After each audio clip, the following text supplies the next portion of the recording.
ঠান্ডার মধ্যে।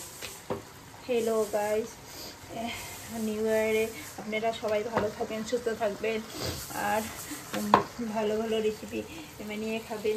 আর চিকেনের সাথে রুটি খেবেন। ঠান্ডার দিনে রুটি খেতে ভালো, ভাতটা ভালো তো ভালো লাগে না, তার সঙ্গে রুটি খেতে ভালো। আমাদের বাবা তো রুটি ভালোবাসে, আমি ভাতটাই ভালোবাসি, তার জন্য বাবাকে আমি রুটি বেড়ে দিচ্ছি।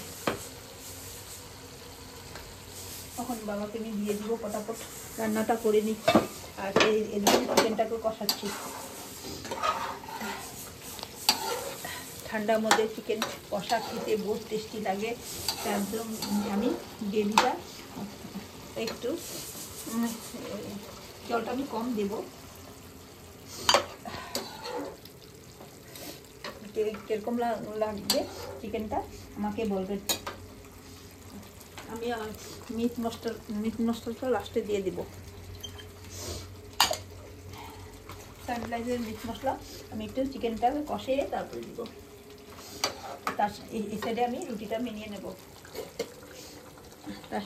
রুটিটা মিনিয়ে নিচ্ছি এই সাইডে। বাবাকে জলদি জলদি খাওয়াটা দিতে হবে।